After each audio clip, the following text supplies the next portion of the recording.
Now broadcasting from his hidden bunker and fully stocked bar, it is the Saturday Report with Colt Sebastian Taylor. Thank you and welcome once again, my friends, to the Saturday Report with me, Colt Sebastian Taylor, adventurer, entrepreneur, and amateur medical poker. Welcome to AWSM Radio, an independent digital-only radio station that plays today's best music, old school classics, along with a rotating cast of all-star DJs. AWSM Radio focuses on mainstream artists, independent artists, along with a variety of interesting talk and music shows throughout the day, such as mine. All we do is entertain, inspire, and inform. And my friends, I want you to be part of the conversation, so as always, find me on the Twitter, on the Rizzle, on the Instagram at Colt S. Taylor. And of course, if you haven't already, bookmark ColtSebastianTaylor.com for all things Colt Sebastian Taylor. All right, my friends, let's get started with another Saturday Report. Well, first up, folks, it's time once again for a Hyundai feud update. So I'm happy to report at this hour that Hyundai has called me, apologized immensely for all the hardship they put me through, and realized that maybe that they're trans. I'm just kidding. They haven't called me at all. Holy moly. I was promised, I believe, a week or two ago that someone would call me in 3 to 5 business days. And wouldn't you know it, today's Saturday. Obviously not a business day. I guess they're not calling me today. But no phone call. No social media interaction. No direct messages. No carrier pigeon. No town crier sent to my door with a proclamation from Hyundai on high. No, none of that. In fact, I've been ignored. And listen, friends, we're all friends here. But something that you should probably know about me is I do not like being ignored, especially when I feel like I should have some sort of attention here. I should have something addressed or whatnot. But they've ignored me. So I think bright and early Monday morning, I'm going to have to call them again. I'm going to inquire why perhaps they have not reached out to me yet. I'm certainly commenting on all their Twitter posts. Holy moly.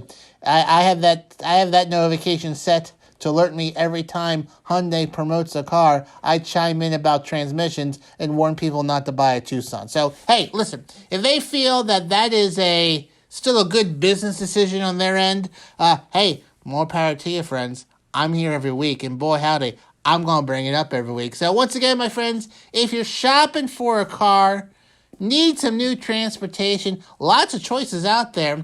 I have to say from my own personal experience, I've had a terrible experience with the Hyundai people, especially in the used car department. I'm sure if they sell a car to you new, hey, they'll roll out the red carpet. They'll feature you on their social media. They'll probably throw in an air freshener. You buy it used, bing bang, wah, bing bang. They're not gonna really care about you. They just aren't. The dealers won't. The company won't. Unless you're gonna spend even more money on an extended warranty, because I find extended warranty, that concept, to be funny. That's funny to me. So if you want a warranty beyond what's already there, hey, sure, that's fine. But, since they offer 100,000-mile warranty to begin with, interesting. Interesting how that works. So, obviously, they don't stand behind their workmanship over there. They have a 100,000-mile warranty to begin with, but if you buy it used, you got to pay a little bit more money for the warranty. Because, whoo, boy, we barely made it. And this going to a second owner, we're pretty sure something's going to go kablooey. So you might want to get an extended warranty. That seems to be what the business model of the Hyundai folks are. So, I say, for anyone out there looking for a vehicle, you may want to do a little extra research on the Hyundai folks. lots of interesting lawsuits out there. Holy moly. I mean, talk about dedicating a show to lawsuits. I'm not going to, but I could if I wanted to. But I'll give you an update next week. I'm going to give them a call. I'm going to see if they listen to the show. I bet they do. I mean, who would not want to hear my golden voice every weekend, Colt Sebastian Taylor, talking brutally about your international company? I can't think of a reason why they wouldn't listen. But I will give you an update next week about my continuing feud with Hyundai. I miss the simpler times when I was discussing the electoral chances of Kanye West. But hey, you can't live in the past, right? All right, let's move on. First up, folks, we go to Monroe, North Carolina, North Kakalaki. Some of a tragic story here, where the head coach of a boys' varsity basketball and track and field teams passed away this week. His name was Barney Dale Harris. He had worked for the school for a number of years, and he passed away. Actually, he was actually shot and killed in gunfire, which is always tragic. Gun violence is something that happens entirely too much in this country, I feel. So it's always sad to see something happen. Someone who's very impactful on boys basketball. Oh, what's that? Oh, okay. So the shootout was during it was during a shootout between alleged cartel members, drug cartel members. Which, you know what? That's all this is the first few paragraphs of this story. Here's where it gets crazy. Apparently, the basketball coach wasn't caught in the crossfire of said drug cartel shootout. He was on one side of said drug cartel shootout. According to authorities, and they're still investigating, apparently, Coach Harris here, besides, being a head coach of a basketball team in track and field, moonlighted as working for a drug cartel. Yeah, he worked for a drug cartel. So apparently, he and his brother-in-law went to a stash house to steal drugs and money from a cartel. Somebody showed up. They bound, gagged him, shot him, killed him, executed him, and then other drug cartel members showed up, and there was a shootout. There was a big old shootout, and he died. Needless to say, the school district was surprised to learn about this. Wow. If this wasn't a news story, this would be like a movie. This basketball coach also moonlighting as working for a drug cartel. Holy moly. Right? Now, apparently, the authorities described it as an old Western shootout between two criminal enterprises. And, apparently they were shooting through the trailer and the coach got hit, and he died. The investigators found about a kilo of cocaine, 5 guns, and $7,000 of cash at the scene. The school district is just sort of reeling from this because obviously, a school district generally does not hire drug cartel members to coach basketball teams. I'm not familiar with North Kakalaki basketball in terms of high school, but I feel like that's a universal hiring practice. Do you have basketball experience? Yes. Can you coach track and field? Yes, I can. Can you pass a child abuse clearance? Yes. Child abuse, yes. I can guarantee you there's no child abuse. Drug abuse? I don't abuse drugs. I abuse people who are involved in the drug business. You're hired. Good luck, coach. Oh, boy. This is one of the weirdest stories I've read. The headline is, that I'm reading here, high school basketball coach Barney Harris killed in shootout with drug cartel. It's like, oh, okay. With that, okay. That's what that means. Wow. Holy moly. So I'll keep tabs on this story, see if anything else interesting pops up, but That of last week was one of the weirdest stories I've read. Keeping with sports, we go across the Pacific Ocean to Japan, where the 2020 Olympics obviously were not held last year because of the whole thing called coronavirus. They bumped it back to the summer of 2021, and with less than 100 days to go, there's a real question whether they can actually pull this off this year. Infections are surging once again in Asia, the fourth wave, and the ruling government in Japan, they have a prime minister and an emperor, for those wanting to check that off their trivia cards. They're trying to figure out, can we do this? Are we able to do this? I don't know if we can do this. So we may see, for the first time since World War II, an outright cancellation of the Olympic Games. They're also discussing maybe trying to have it, but having no fans there, just doing the sports, basically what we're doing now. Well, what some of us are doing now. Some places, not so much. But have the contest, but without any fans in there, so to keep all the athletes quarantined in a bubble. But if they can't control the virus there, they might have to outright cancel the Olympic Games, which, like I said, it has happened before, but it has only happened during times of war, really. The last time the Olympic Games were canceled were in 1944 and 1940 due to, obviously, World War II. They were supposed to be held in Japan, Germany, and Finland in 1940. Obviously, they're a little bit busy. And then they were supposed to have it in Italy, in Europe, Italy and the United Kingdom in 1944. And the only time before that was in 1916 during World War I, which also supposed to have it in Germany. Oh, man, terrible luck. But, this will be the first time they've canceled it since then.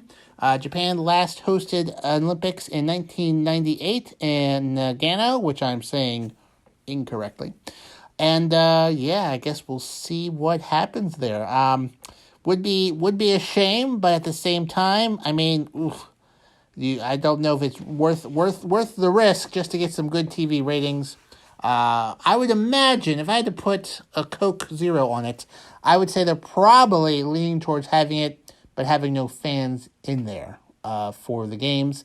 The next Olympics, right around the corner, 2022 in China, 2024 in Paris, France, and in China's in Beijing.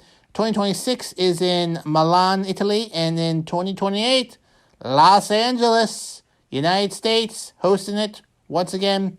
I think Los Angeles hosted it back in the 80s or 70s. I don't know. Anyways, I'll be watching that. The Olympic Games, somewhat in doubt still, over a year later due to the coronavirus. We now go from Tokyo, Japan, to the Suez Canal, Egypt. No, the canal's not blocked once again, but it is about the ship that did get stuck in there. Egypt has seized the ship that had blocked the Suez Canal for 5 days, earlier this month or the previous month, I don't remember. But eventually got freed, took a lot of effort. A lot of ships backed up. I think they still got a little bit of a traffic jam over there. But the ship has been seized by Egyptian officials because they want to find them. They want to find them for the kind of damage that they did and all the issues they had. So they want the owners of the ship to pay $900 million in compensation because their boat blocked the Suez Canal for 5 or 6 days. It is anchored in the Great Bitter Lake, which is in the middle of the Suez Canal. If you're familiar with the Suez Canal, it's not just like one long trench that goes through the Sinai Peninsula. There's a lake there that's kind of a holding pen for ships as ships go through the canals and whatnot. The crew, which are 25 Indian nationals, have been on there for 3 weeks. But they're still being cared for, they're whatnot, but they're stuck there. They're not allowed to leave. They're being kept on the ship. The crew's not allowed to leave the ship either. This has irritated some people in India. The National Union of Seafarers in India, which is a union of people who work on ships, are saying that this amounts to ransom, that Egypt is holding these guys on the ship as ransom until they get their $900 million, which is roughly about as much money they probably lost in tolls for the ship being stuck there. But they're very upset about this. The Union General Secretary told the news outlet, "We would neither like to get involved or interfere in the investigation, nor do we want to prejudice the investigation, but we certainly react and respond to a situation if Indian seafarers need to be assisted. If the SCA has suffered losses, they can sort that out with those involved with the ship, but they cannot haul up seafarers in any manner." So this union of seafarers are looking out for the Indian nationals who are on the ship, because obviously they're not involved with, the money. They don't have $900 million. They're not really involved with that.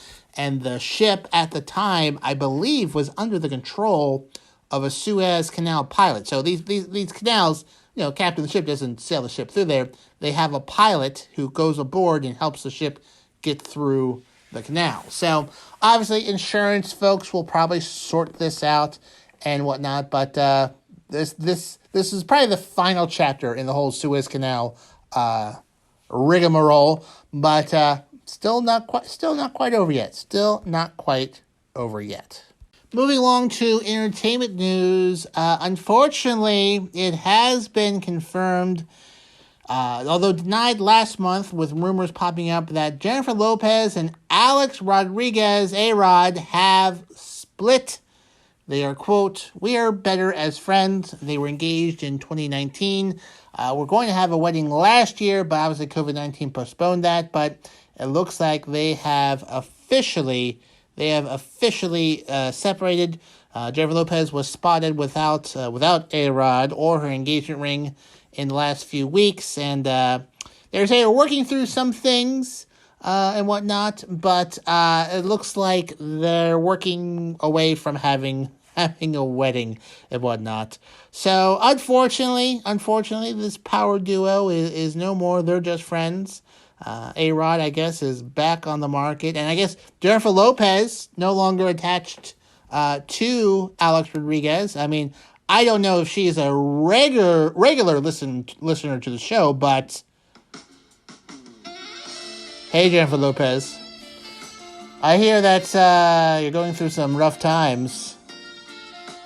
I'm just a handsome redhead with a radio show on AWSM radio. I'm a big fan of the movie Enough. I thought you were great in that. I don't know why you're not in more movies. Anyways, if you'd like a special guest on the show sometime, just let me know. I'd love to have you. And then, afterwards, maybe get some sushi, see what happens. I mean, I can be rather charming. So, contact the station, J-Lo, and, there was, J-Lo Colt, I mean, I think the papers would like it. Anyways, getting ahead of myself. Anyways, all right. Nailed it. I think that's a pretty good pitch. So, hopefully, in the next few weeks, I'll report to you the status of my date with Jennifer Lopez. I'm guessing the status will be there is no date with Jennifer Lopez. But, stranger things have happened to your old pal Colt Sebastian Taylor. Not this strange, but, hey, you miss every shot you don't take, right? Right, folks? So I'll be giving you any updates on that as it comes by. But once again, it looks like J-Lo, A-Rod, Jennifer Lopez, Alex Rodriguez are not going to be getting married anytime soon. In fact, it looks like they've officially split up. And thus wraps up your simultaneous entertainment news and Colt Sebastian Taylor romantic news. Wink! Now, if there's anyone that could woo Jennifer Lopez, even when she was engaged, it's my pal, DC. And why, you're asking? Why could DC the DJ or DJ the DC? No, DC the DJ woo away J-Lo from A-Rod? Because he's amazing. He's an amazing DJ, and he has a show right here on AWSM Radio, DC Live in Effect.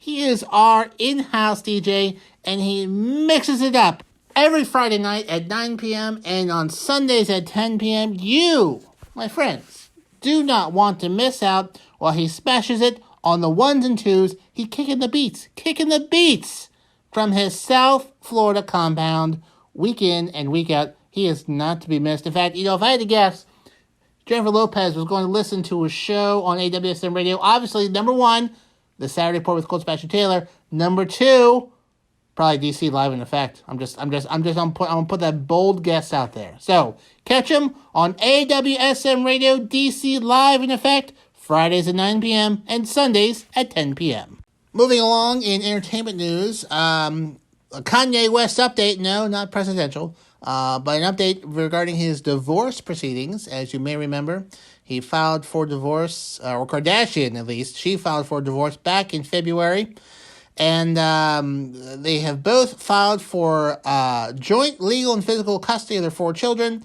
And neither party is seeking spousal support. So they're apparently, they're fine in terms of financial. Now the one's going to be asking for support between each other. They apparently have been living separately for months, with Kanye West living in Wyoming, apparently, of all places.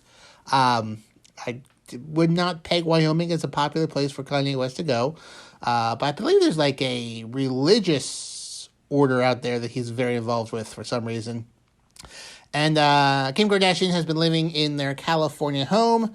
Just as a reminder, they married in a lavish ceremony in 2014, but it looks like that has come to an end, which means Kim Kardashian. Hey, Kim Kardashian. You know what? I probably should push my luck on this. I can't be doing it on every single person who suffers a breakup of a relationship. I mean, what kind of person am I? What kind of a redheaded adventurer would I be to swoop in every time someone divorces or breaks up to flirt with them? I'd be a consistent one. No, I can't. I won't.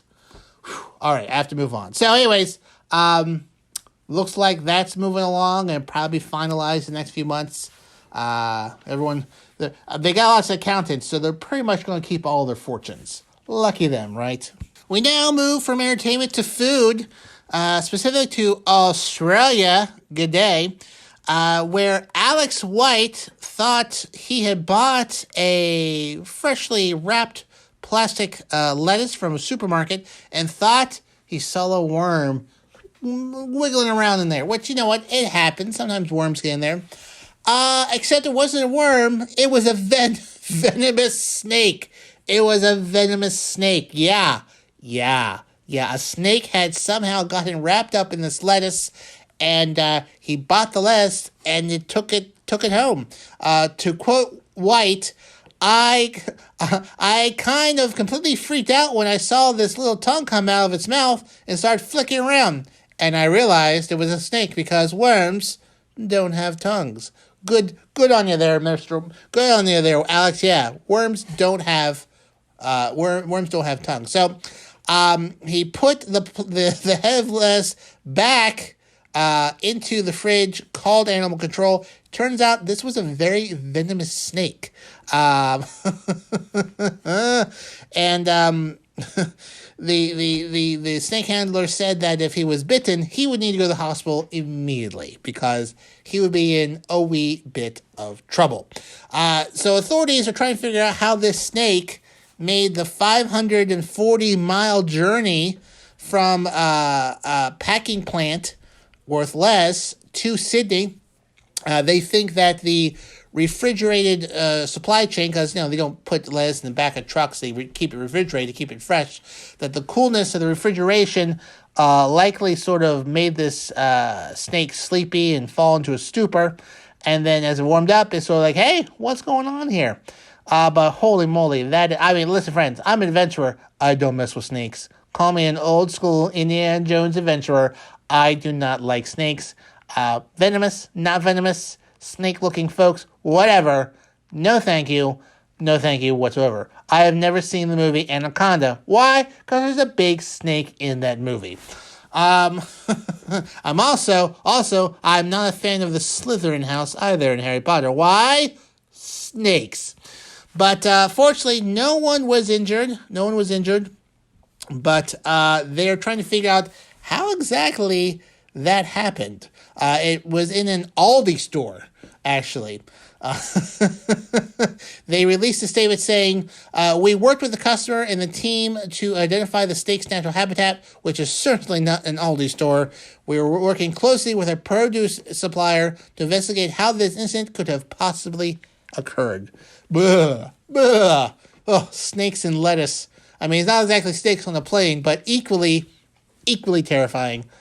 But Australia is just one big continent of things that will want to kill you. Holy moly. There's so many dangerous things in Australia. I mean, I would love to visit, but I would want a guide with me at all times. Even in the middle of Sydney, it wouldn't surprise me oh yeah, that's a kangaroo, that's a sewer kangaroo. They pick up manhole covers and they throw them at people. Kills 20, 30, 100 people a year. Watch out for the sewer kangaroos. Whew. I mean, probably a thing. I don't know if there's sewer kangaroos, but it sounds like that could be a thing, right? Right? Ugh. Well, anyways, I do have another snake story for you. So let's go on to the next snake story. Going from Australia to San Diego, a San Diego Zoo staff member was bitten by an African bush viper this week, and this snake has no known antivenom. So, for those who are, not trained in the worlds of snakes, I am terrified of them, but I do know that snakes that are poisonous have venom. And the best way to treat that is antivenom, which, from a naming perspective, not that clever. But basically, you make antivenom out of the venom itself. I don't know how that process works. Like I said, don't like snakes, so I've never been interested in figuring out how that works. But basically, they can use the venom of a snake to turn it into medicine to help counteract the effects of it to when people get bit.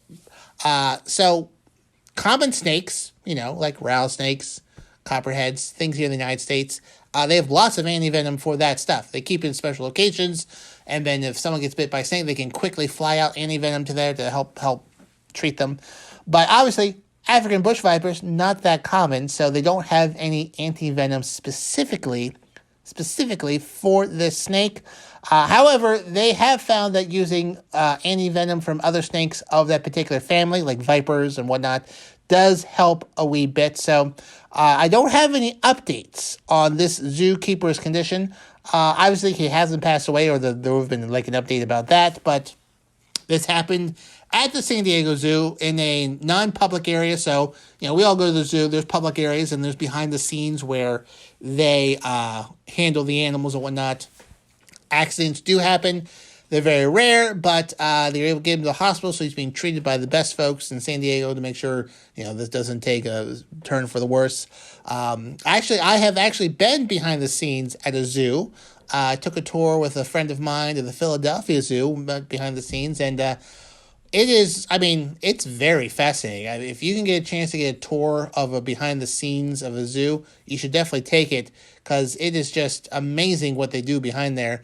It's funny, when I was behind there, I got to feed a bear. Yeah, not in the same cage or anything, but they had this steel door with little holes in it where the bear could stand up, and basically I held a spoon of peanut butter and stuck his tongue through this door to lick the peanut butter, and they do that when they want to examine his claws and stuff like that. But it was a big boy. Holy moly, really big boy. So it was really interesting. But anyways, going back to snakes and how terrifying they are. This person in the hospital, snake did not escape. They put it back in its enclosure. But hey, regardless if you're a zookeeper or out and about in the woods, watch out for snakes. They're just thinking about it makes me no. So listen, Kim Kardashian, J-Lo, I'm with you. Unless they're snakes, you're on your own. Sorry, that's my hard stop. That is my hard stop. We now go from snakes to rabbits, and from San Diego to the United Kingdom, where a large rabbit was stolen. In fact, the Guinness World Book record holder for largest rabbit was stolen from a hutch in Skelton, England this week. How big is this rabbit? We've all seen rabbits. 4 feet. A 4-foot long rabbit. Look at the picture. It's a huge rabbit. It looks like a stuffed animal or a Photoshop of a rabbit. A huge rabbit was stolen this week, which is a really, really terrible thing.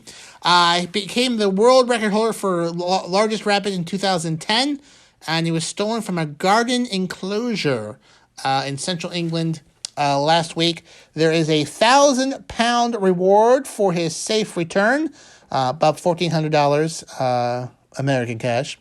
And they don't know why they stole this rabbit. I mean, the rabbit's too old to breed. Just an old rabbit living out the rest of his rabbit life. So hopefully it will be returned to this owner, whatnot. The rabbit was insured at the time when it won the world record holder. It was insured for $1.6 million, and it traveled with a bodyguard. That's how, I guess, valuable this rabbit was. But it's old, can't breed. It probably doesn't have that amount of insurance on it anymore. So hopefully it gets returned. But actually, this highlights in the United Kingdom a rash of pet nappings, pet stealings. During the coronavirus epidemic, apparently pet theft has risen by 170% from last year. In fact, so the numbers they give here, in 2019, 172 dogs were stolen. In 2020, 465 were stolen. Can you imagine that? That is crazy. Apparently, these are being done by organized crime. Because there's some money into this, obviously. There has been pandemic prices for animals. Animals have surged as people staying home. They want some companions and whatnot. So basically, dogs that would set you back about $1,000 in 2019 are worth like $5,000. The people are charging $5,000 for a dog. It's crazy. As you may know, I have a beautiful boxer named Willow. When I got her during the pandemic, and prices, 1 week were getting higher and higher. I'm going back, before the pandemic, they're pushing, $800,000. When I got Willow, they were significantly higher than that. I mean, she's my buddy. She's right next to me right now, watching me dutifully as I do the show. She mans the door and does a little post-production work for me. Very talented boxer. My goodness, she's so good on online radio. But anyways, the Darius, the largest rabbit in the world, still being searched for.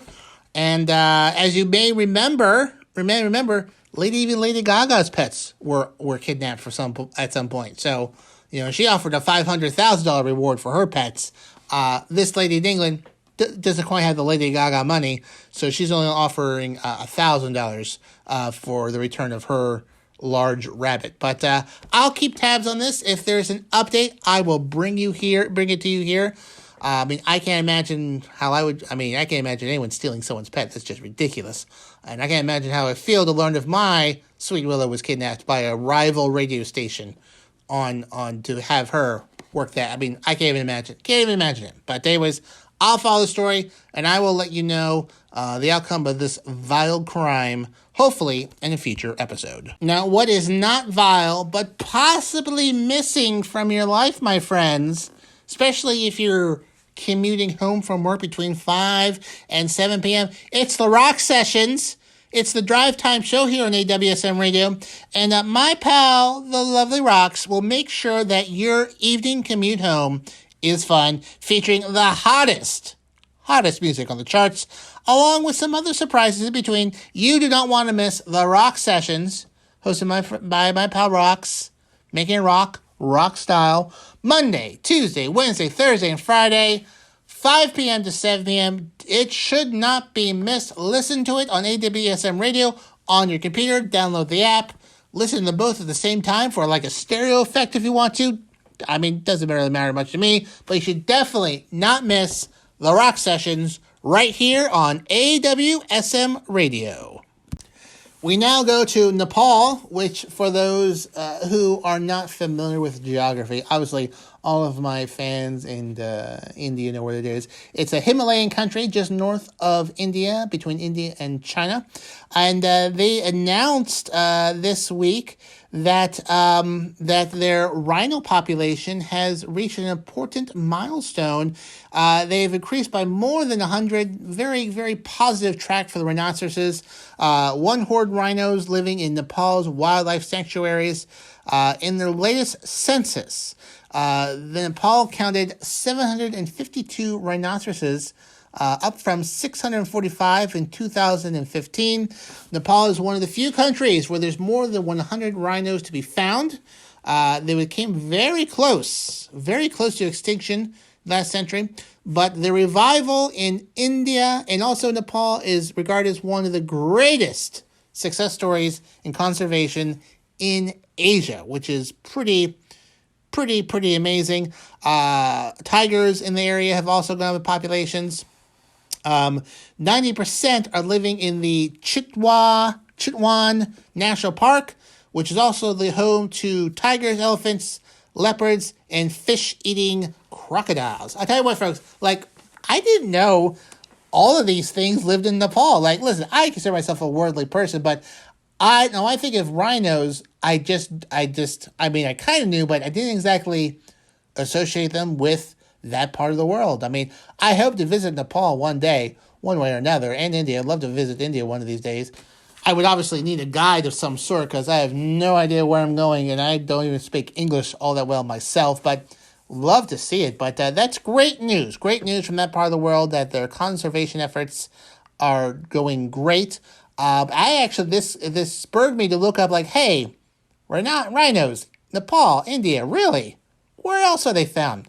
Apparently, also in Southeast Asia, there is a Java rhino in Indonesia. There's only a few dozen of those left and whatnot. But there's actually quite a few different species of rhinoceroses that I was totally unaware of. So one of the few gray areas of my vast knowledge, because I'm so smart, that I didn't realize they were all over the place. So congratulations to the folks in Nepal and India on your conservation efforts over there with rhinos and tigers and elephants and whatnot. Keep up the good work, because other parts of the world, they're not doing such a great job at keeping those from not dying out completely. So once travel pops back up again, whenever that is, I would highly encourage you to visit these two great countries, check out their wildlife, and give me some food recommendations, because if I'm going somewhere, I'm going to want to eat something good, so I'll need some food recommendations as well. Before I depart today, allow me to make just two general notes here right now. First and foremost, did you know this is the 8th month I've been doing the show here on AWSM Radio? 8 months of the Saturday Report. Colt Sebastian Taylor, 8 months of Saturdays. Me coming to you, and I tell you what, my friends, listen. Get lots of good feedback, get a lot of compliments and what. Everyone enjoys it. Even my grandmother, she has very high standards. So I just want to thank you for having me here Saturday, week in, week out, bringing you the news stories I enjoy. So I hope I'm doing a good job entertaining you. Also, want to give a shout to my Australian friends, Ticker News. They had me on a week or two ago talking about Rizzle. Had a very good time there, and I'll try to get myself on there sometime again soon and plug AWSM Radio as well. So I'm always looking at ways to hustle all of my various activities, especially all my friends here at AWSM Radio. Well, my friends, that just about wraps up this week's Saturday Report with Colt Sebastian Taylor. Want to thank you for joining me here today. Remember, you can find me on the Twitter, on the Rizzle, on the Instagram, especially the Twitter when I'm yelling at Hyundai, at Colt S. Taylor. Join me there, retweet me, whatnot. Join in on the Hyundai bashing. It's a lot of fun. I use a lot of GIFs. And, of course, engage with me on there if you think there's a story I missed or there's something I should be covering on the show. Always like talking to folks out there. And if you haven't already, you should. You probably have. But just as a reminder, bookmark ColtSebastianTaylor.com for all your Colt Sebastian Taylor needs.